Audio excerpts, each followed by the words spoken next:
it's Marianne Gillespie, CEO of Red Apple Coaching Consulting. Welcome to another guest appearance. And we are going to be interviewing one of my favorite coaching clients. I've coached him forever. I've seen him go from a toddler to a rock star. I'm kidding. I haven't been with you that long. But the point being is that this is one of my favorite coaching stories of an individual who's literally gone from brand new agent to VP of sales for one of the biggest and best teams in real estate right now, which is awesome. And this is Mike Johnson. Mike, tell us a little bit about yourself, the team, the location, where you work. Let's hear it. Yeah, so work for Mackay Realty Network with Sandy Mackay. We're located in Hamilton. We have a team in Barrie. We have a team in Niagara, team in London. Been in the business for 4 years and been coaching with you since that time. 4 years, 4 years, and you've gone from here to there. Oh my gosh, that's crazy. What about investment properties? Do you have any? Yeah, we're pretty heavy into that. I'm about to buy my 13th by the end of the week, hopefully. Okay, yeah.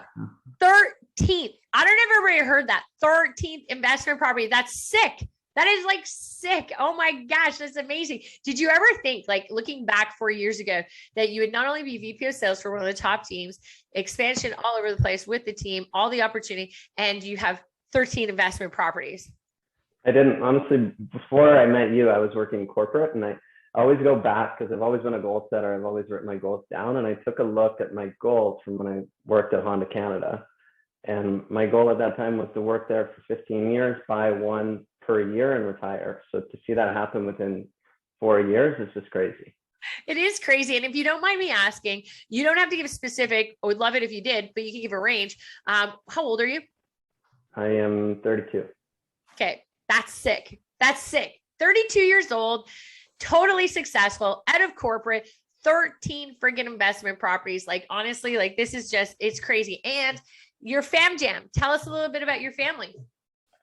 So families out east, they own investment properties out there. So that's, I think, where I got the idea to buy rentals. And my father's an accountant. My mom worked for the government. They were pretty safe people. They gave me a fantastic life, tons of opportunity. I just wanted something different for myself. Absolutely. My grandmother was actually a realtor. She died pretty early on in my life, but I did learn a little bit about it through her. So maybe that's another part of the reason why I'm here. Yeah, maybe. I mean, she would be pretty damn proud, that's for sure. And you happen to have an amazing personal family too. So tell us about that. Yeah, I got our little baby boy, Hudson, and we have another kid on the way in January. My wife, Dee, brother-in-law, who you just met, Jackson, the pro triathlete, and then his amazing soon-to-be wife, Montana. Amazing people. I mean, honestly, it's like, you sit back sometimes and you look at your coaching clients and you go, you see where they start, and then you just go, like, it's like your 4-year journey is nuts. Like, it's absolutely nuts when you really put it down. I mean, I think personally speaking, you got to write a book at some point and share that journey and kind of be like, these are all the things that I've done and learned, because I think a lot of people join real estate and they can't see the forest before the trees. Like, they can't do that. They kind of just automatically go, what is possible? Can I sell 2 houses? Can I sell 3? And then when you look at your journey, and I would say from an energy level as well, is, yeah, I'm crazy energetic. And Mike is almost the opposite, like almost the opposite. He's very balanced. He's very like ketone is balanced, doesn't, lose his mind. Like I've never seen him really lose his mind. I've seen him get uncomfortable, but I've never actually seen him lose his mind. So it's actually kind of cool to see, because everybody automatically thinks you need this big gregarious personalities to succeed in real estate at the level that you are. And the truth is that anybody can succeed, which I think is really good. So tell us a little bit about, there's a rumor that says that, and I obviously these are rhetorical questions because I know you well, but there's a rumor that says that you're the cold calling king. So tell us how you started your business initially 4 years ago. Yeah. So first thing I did when I got on the job was sit and do absolutely nothing for about a week until I started coaching with you. And then finally, at that point, I started getting some guidance, and everyone around me was cold calling. They just weren't doing it at a high level, I would say. Unfortunately, I had you, and I'll always remember this phone call, this coaching call with you. I had a goal. I wanted to make 180 grand in my first year, which I did. And I asked you, how many people do I need to speak to on a daily basis to make that happen? Thankfully I had you, because I used to Google that. What for a new realtor, how many people do you need to talk to in order to sign a listing or do a deal? And you told me 140 people a day. So I didn't call 140 people every day, but I would work 6 days a week to make sure it averaged out to 140 times 5 days a week. And it worked like a charm. I don't know if you made that up or if that was a real thing, but it worked. I made it up. No, I'm kidding. I don't make any numbers up. It makes my job so much harder if I say something and then I'm like, oh geez, I just made that up. That would make it so difficult, because then I'd have to fix that problem, and I'm not interested in that. So you nailed it. It's just most people, the thing that I like about you is that most people don't put it into action. Like they get really, they get stuck, or they, repetitious boredom. And I guess that's kind of what I wanted to say to you is that how did you do it every day? Like, it's repetitious boredom. It literally is absolutely the most boring thing in the world, is to like be doing that every single day. And you did it for every single day. So how did you mentally get through that? I think the pain of facing you on a weekly basis and not doing it was more significant than sitting down and doing it. And then the other big thing, I think about this a lot. My mentor, Sandy Mackay, he's the guy that owns our team, and I love him, respect him. Me too. I love his wife. I love his dogs. I love his cat. Everything about the guy is awesome. So my mindset was, he got out of production when I got into business. And I realized partially that I needed to sell so I wouldn't run out of money, but also him. He gave me this awesome opportunity to be the listing agent on our team. And both those thoughts were in my mind. I need to make sure I succeed and my bank account doesn't run to zero. And I also need to make sure he's good and this team can continue on. When I looked around, no one else was really doing that. No one else was doing it. And I think your biggest comment to that is what you said earlier, which is, it's just the level of effort. It's not that they weren't doing it at all. It just, your level of effort was far more focused and far more driven than their level. Like, how long did it take you every day to do those calls? Like, how many hours were you doing calls? Pretty much all day. So I was commuting from Toronto for the first year. So I would have to leave really early. I think I would get to the office at 8 or 8:30, plug in at 8:30 until 9. Then we'd have a quick 15-minute meeting.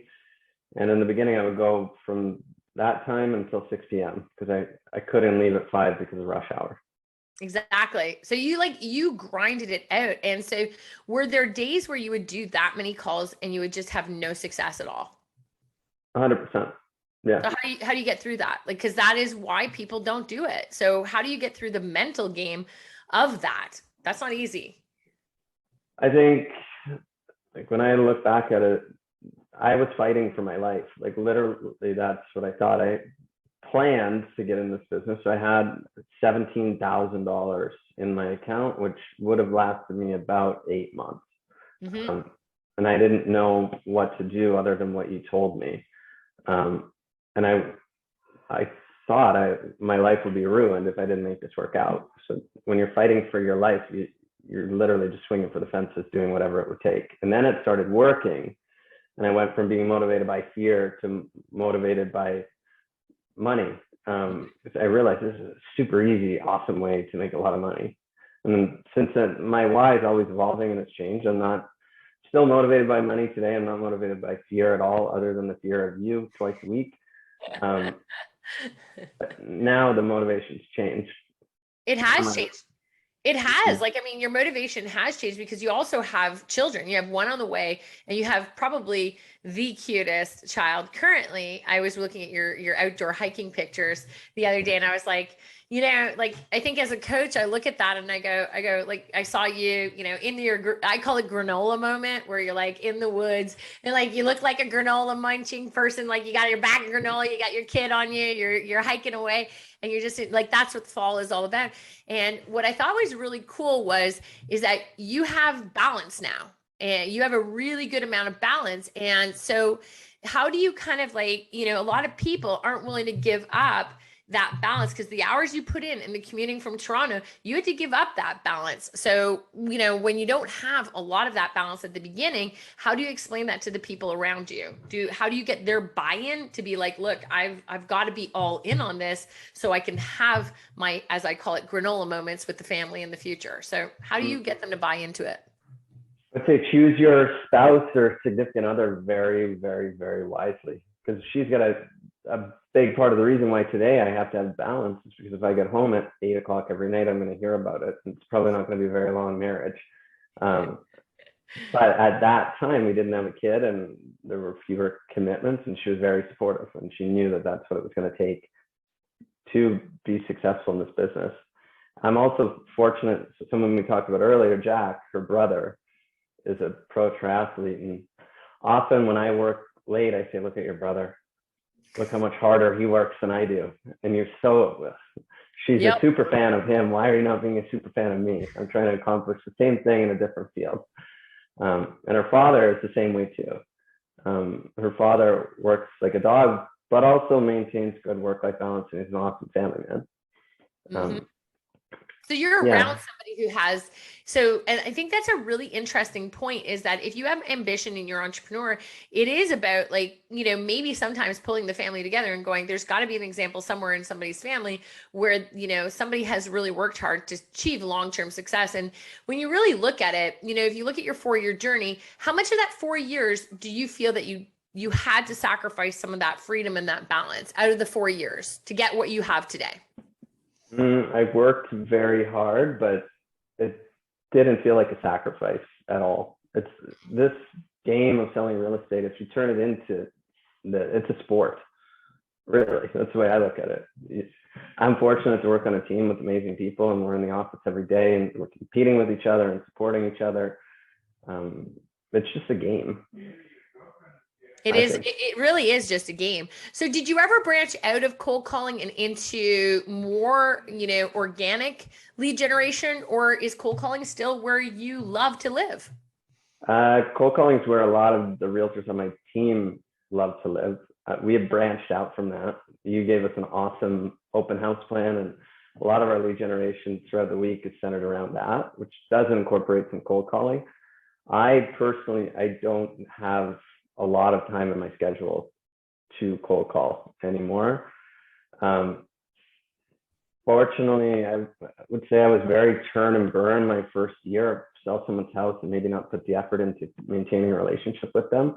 But I snapped out of that pretty early on just by being around people that had great repeat and referral businesses. And now I would say some of my business comes off cold calling that other people do on my behalf. But the lion's share of it is just people will call, past clients, family, friends. Totally agree. And so what do you guys use for your dialer? So for cold calling, how do they dial? Do they use automated dials, or what do they use? Yeah, so what they do, we have a system called telelisting, which allows you to map out an area in the city. And then from there, we have a team overseas that inputs those phone numbers into, it's called Mojo triple line dialer. And it just dials 3 people at a time. So you do it for, I don't know, 4 hours, you should be able to hit 150 people a day. It's very high volume. You're going for no. You are going for no. Tell me what you mean by that. So attitude is everything in this business, but specifically with cold calling. Cold calling, you'll be called a lot of names very quickly, and it can't be a problem, or you won't stick to it for a very long time. So I think you change the way you look at things you look at change. The more people that call me a bad name, the closer I am to that person that's going to say yes to me. And the most powerful thing, and I talk about it probably once a week, and you told me this, before I made any money in this business, you said, Mike, you want to make 180 grand per year. I told you you need to speak to 140 people a day. Calculate how much money that is per contact. And it's something outrageous. One of my first jobs was at a call center. Yeah. And that's, I don't know, 15 years ago maybe. And I got paid minimum wage on the $7 and change. If you work the math back based on 180, you're about $7 per call, regardless of whether or not they scream at you, say they're not interested, say they're interested, doesn't matter. $7, $7, $7, $7. $7 adds up over time.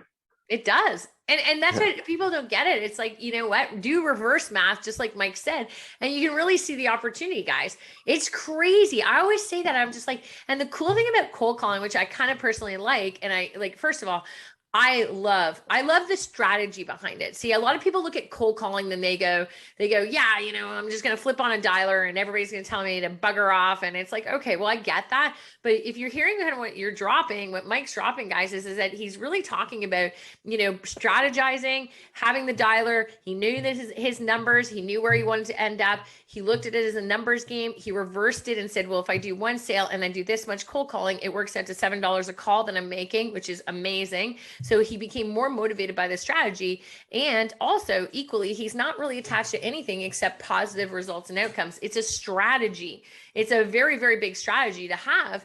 And when you follow that strategy, it evolves into more strategies later. But it's also a lot of people, he doesn't look at cold calling, which a lot of people do, is they go, cold calling sucks. Or, you know, they get very personally offended if somebody tells them to bite dust. And it's like, you don't need to get offended. It's like, you know what, first of all, they don't know you. It's never about you. And at the same token, it really doesn't matter. It's like, just pick up a phone. You can be in your pajamas, literally loungewear. You don't even have to do makeup, hair, nothing. You can literally just put on your dialer, be strategic, and you could literally make $100,000. Like, and you don't even need anything. You just need great scripting, great attitude, and a system that you're very dedicated to doing consistently so that you get better and better and better and better at it, which I think is absolutely amazing. So what do you do when somebody tells you off on the phone? Do you like, you know, do you take it personally, or do you just kind of like roll and keep going? Personally, I'm numbers guy. I want very high volume. So I get out of that situation as quickly as possible, not because I want to avoid the pain of hearing what they have to say about me, but because I want to get to the next person.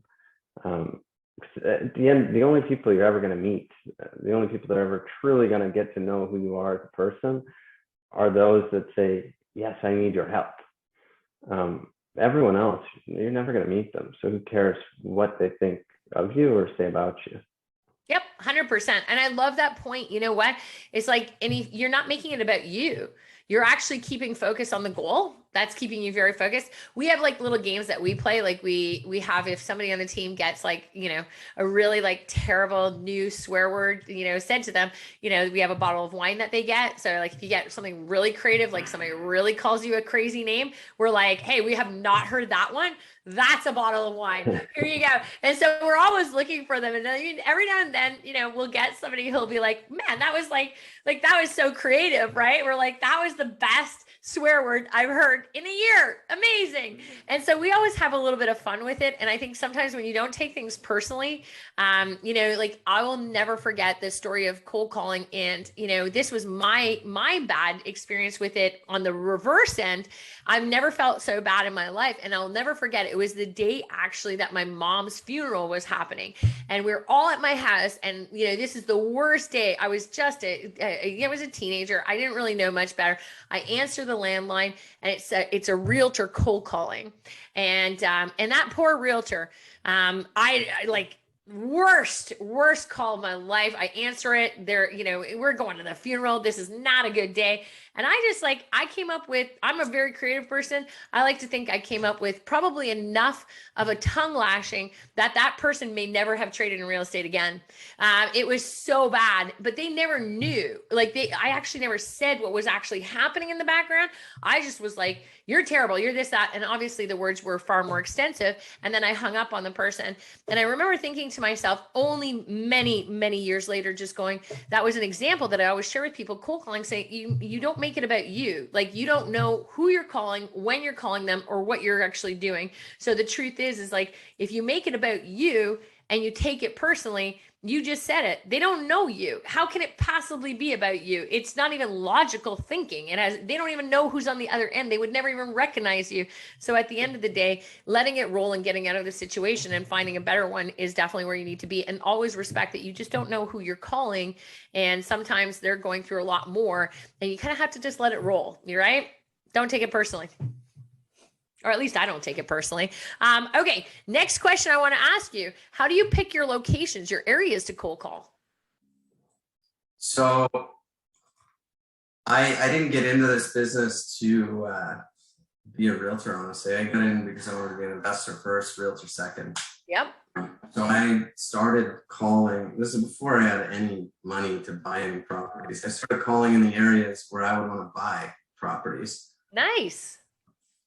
Yeah, because there was that, and then one thing I did, so in Geo Warehouse, you can pull a report to see where the highest turnover is. I'm a hard worker, but I'm also very lazy. So I don't want to call the area where 2% of the houses change hands per year. I'd rather call the area where 10% of the houses change hands. Absolutely. It gave me a super action-packed year. It was amazing. It's true. And it's more strategy, guys. It's like you heard that. The higher the turnover, the better it's going to be. It's like if you're going for 2% turnover areas, or if you're a cold caller and you're calling luxury, holy smokes, you're going to be cold calling till the cows come home. So you might as well find higher turnover or look for the industry trends. You know, right now the industry trend really is move up buyers. You know, move up buyers is an industry trend right now. So get in there. You get to buy and you get to sell. I mean, it's candy. So find the areas that have move up buyers, those townhouses, and just hammer out the calls. So it's crazy. So we're hearing a lot of people say this, and I thought it was really interesting. True or false? Are more and more people not having home phones? We're hearing people say, you can't get anywhere. There's no home phone numbers. What's your thoughts on that? I'm sure the number of people with home phone numbers is going down, but I couldn't, you gave me a 5-minute break from this conversation. I could go and pull 10,000 phone numbers into my system. That's the point I wanted to make, guys, is that yes, you're probably right. You know, numbers are dropping, especially in condo buildings and things like that. They're having less and less phone numbers, but you know, on any given day, you can find tens of thousands. And if you go to any new home site, all you have to really do, if you really want to know if that information is accurate or not, just go to a new home subdivision and just ask one of the people in there and say, hey, listen, would you mind? Go to the developers and just say, how many people are getting phone jacks put in their houses?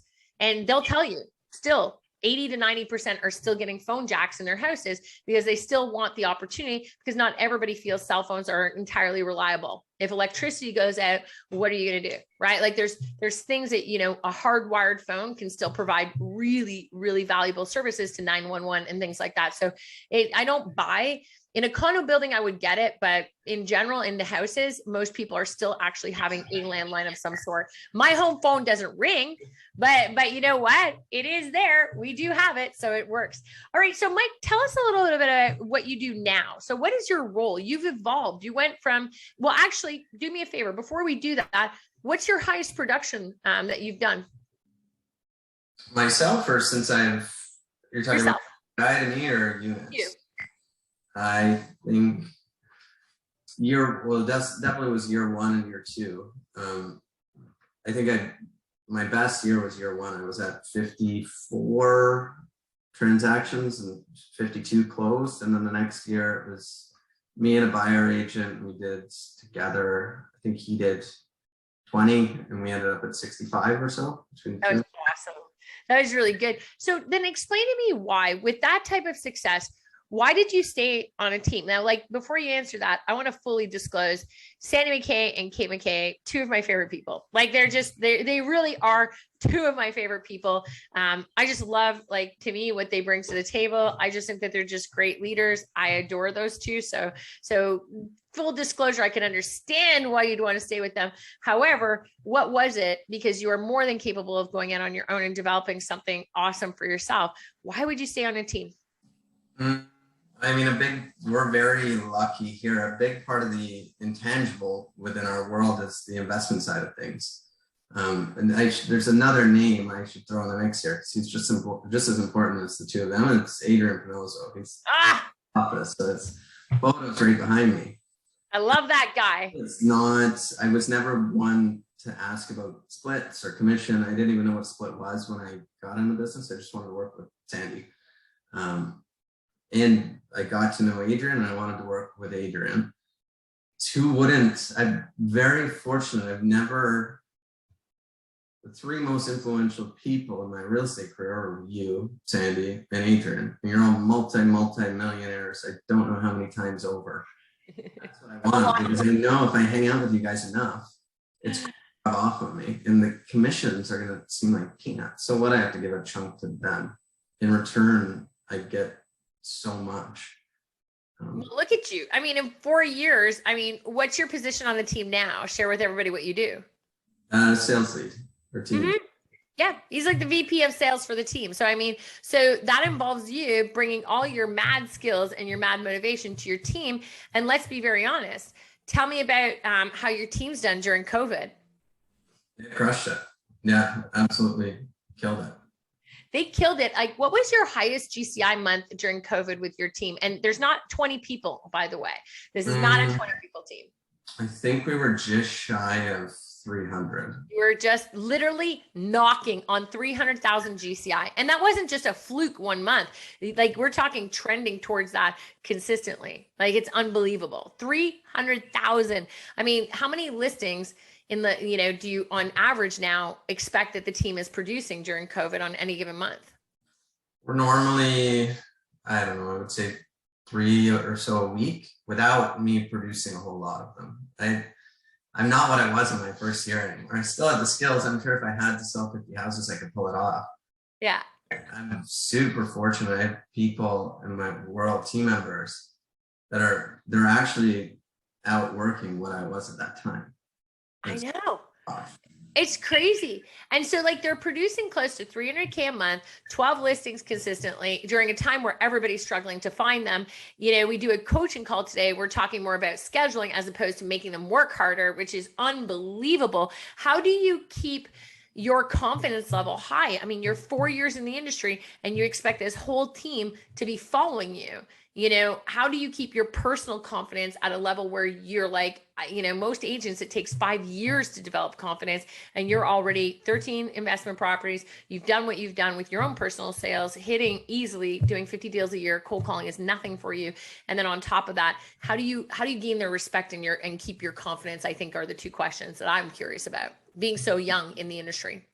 Yeah, I think it's little things that maybe no one sees. I think I'm very good now, and I wasn't always at keeping the promises I made to myself. So you said something on the call, you're up at 4:30 every day.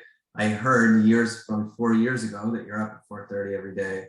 Works for you, it works for me. I'm going to do the same thing. And if I start doing that daily, it builds confidence. And then from there, I tell myself I'm going to eat healthy each day. And this is what I'm going to eat. And I actually stick to it. It builds confidence.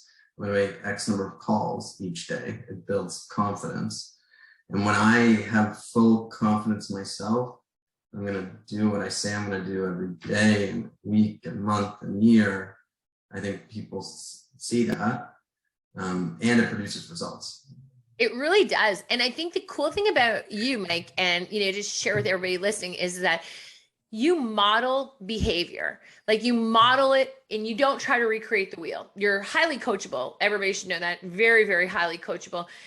Also, just kind of that perfect combination of somebody who models behaviors, looks at success patterns. You're kind of like that Steve Jobs pattern. You look, you don't need to know where the dots are leading. You just look at the dots and you're able to see and say, okay, well, Sandy does this, that, and, Adrian does that, Marianne does that. And I know if I do these things, they've done them. And you see yourself as that person that John Maxwell talks about, where you look, and instead of saying, gosh, I'll never be like that, you look at people and you go, that's how they did it. Those are some really key takeaways. And now I'm going to put it into play myself, and I'm going to become, like, you're very fearless about putting the effort in to become where you want to become. And I think you nailed it when you said you're a little lazy, because that's what people should do, because it's less energy. It really is less energy. I mean, you're not recreating everything, and then learning by trial and error is a very painful way to learn, and it slows us down, but it also creates a lot of mental game where it pushes us back a lot. And what I've noticed with you is you really just pour into it. You haven't had, in my opinion, I don't think you've had a lot of failures. You've had actually a very successful trajectory upwards consistently, and you nip your failures in the butt really quickly.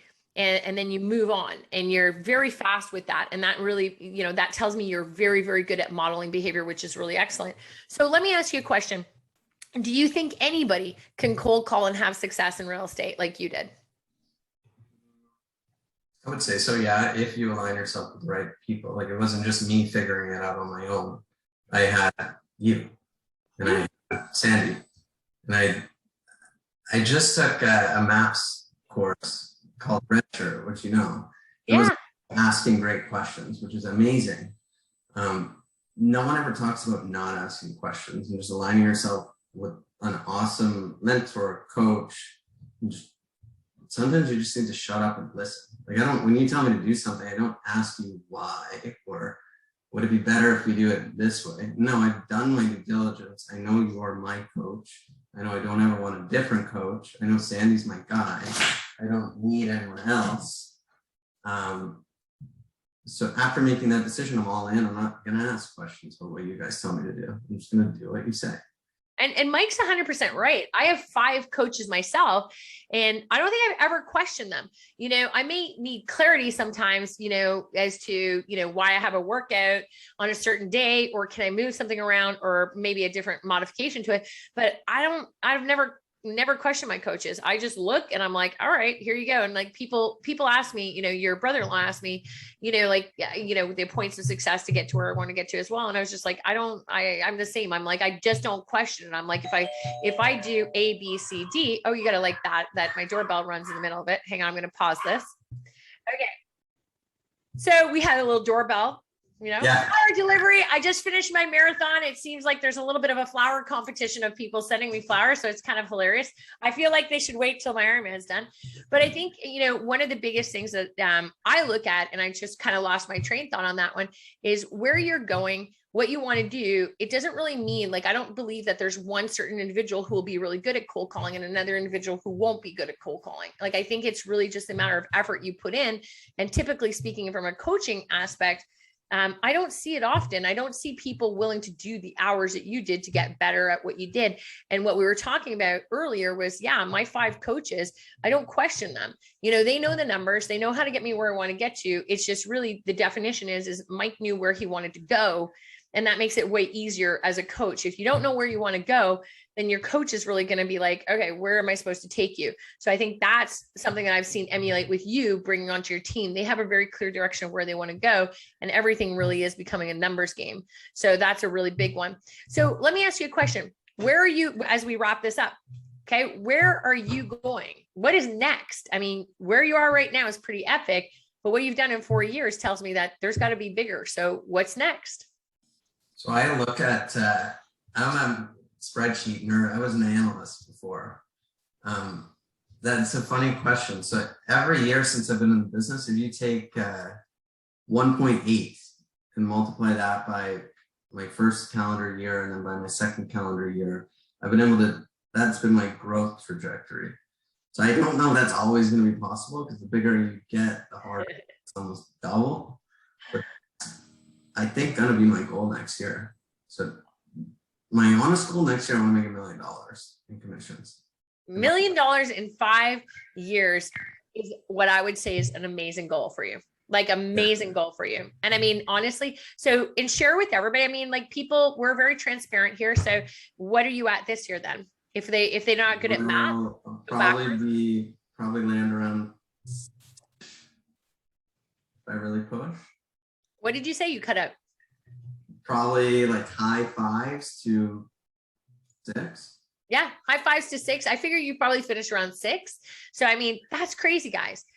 People who ask these questions, they go, oh yeah, you know what? I don't understand. Like, and remember, guys, he works for a team. Okay. So this is what he's going to be making, so it's very different, and you've got to really look at that. I mean, it's unbelievable. So last thing I always like to ask is, when somebody's watching this, okay, and they might be like, okay, Mike, you're just like a rock star. I get that. So what's the piece of advice for anybody who is really struggling to figure out where they fit in this business, if they can really get what's up here, their vision of what they want to earn, and let's hypothetically say, let's take the coaching aspect out of it, because we all know hiring a coach is probably the best thing that you can do, but your personal advice to a person who might be struggling and saying, this was a really tough year. They've gotten through COVID, but they have really big dreams. They want to start off, the next year really powerfully. What would you say? What's the advice that you would give that person who wants to succeed? Hire a coach. You can't do that. No, two things then. First thing, hire a coach. Second thing, what would it be? I've honestly never had that problem because I've had a coach, but yep. I don't know if this is an answer you don't want, but I really believe new realtors should join teams, and really the way you look at certain things can have such an impact on where you are in 2 years, 5 years, 10 years. So we're trained as team agents to ask what's the split, but what if we just switch that around and ask, how can I make my team lead who I've already chosen as my guy or gal, the person that I want to ride with for a long time, how can I make that person as much money as possible? How can I add as much value as possible? How can I stay as relevant as possible in their life? So that's what I always think about Sandy. That guy moves fast. Oh. Stay relevant. And I think I've done a decent job at that. You'd have to ask him about that. But what I do know is I made him a shitload of money my first year in the business, my second year, my third year, and my fourth.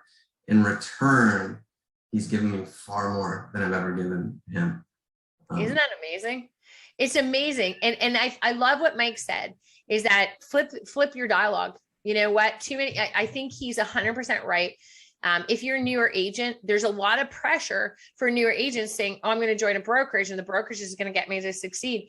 That's not it. The brokerage is there for leadership. It's there for support, leadership, handling your paperwork, your transactions, all that kind of stuff. It's great if a brokerage can help you, but at certain, a team and what a team can offer you and the right leader on the team, success leaves clues. It leaves little breadcrumbs. So, I mean, if you look at the breadcrumbs that, the team that Mike's on and Sandy and all those guys, if you look at the breadcrumbs and you think Mike's story is great, you should see about Kate. I mean, Kate operates one of the most successful property management companies I know. You look at Adrian, he operates one of the most successful investment companies I know. You look at Sandy and he operates not just market centers, teams, like that guy has, so many companies now that he operates successfully. And then you look at Mike and look at where he's gone in 4 years. All of that is successful leadership. And so it's not about the brokerage. It's about the leaders that you're joining. And it's about, if you look at the leaders and they've accomplished great things and you're a person of growth mentality and growth mindset and you're a new agent, why in the world would you want to do anything? I started on a team. I went, when I got my license, I left amazing. I was the youngest vice president of business development and I left it to go find the top agent in Canada. And I mentored off him for 2 years. And the only thing I said to him was, how are you successful? He says, I have the best coach. And I was like, done. I'm like, I don't care what you pay me. I want to sit on each of those calls. But he also was a trailblazer in the industry. So I picked up everything. He was the first real estate team in Canada. So, I mean, I learned the team concept before anybody even talked about it. And so it's the same thing with Mike, is like, we choose our leaders and we both are very successful and his story is just beginning. And it's amazing to see, because when you jump into those environments, we both have the same start. We learned from really top mentors. The only difference is his mentors give him massive opportunity and freedom. The one that I joined didn't. So that's why I ended up going down a different path, but the first 2 years were still the same. That's great advice. So Mike, let's hear how people can find you, because you have multiple locations everywhere. I mean, this is a team you want to use. This is, if agents are watching this and they're like, I really want to join a team, how does somebody actually reach out to you and get in touch with you? Yeah, so I'm on Facebook, Instagram, Mike Johnson _MRN on Instagram. We have our podcast, Sales Beast Podcast, where we interview a lot of the largest realtors in KW, international. And then, easiest way to get in touch with me is my email, Mike@MackayRealtyNetwork.com. Mike@MackayRealty.com. And honestly, guys, he is the person, if you're looking to join a great team, you got to talk to him, because every single person in his team literally has record breaking sales. Like it's crazy to watch. Like it's really crazy to watch. So I strongly suggest reach out to Mike. If you have any questions, reach out to him as well. And Mike, I mean, honestly, thank you so much for doing this. This is one of my favorite ones I've done so far, and everybody is going to love watching it. So I think it's going to be really awesome. So thank you so much. It was awesome. Thank you. I really appreciate this and everything you do. This is awesome.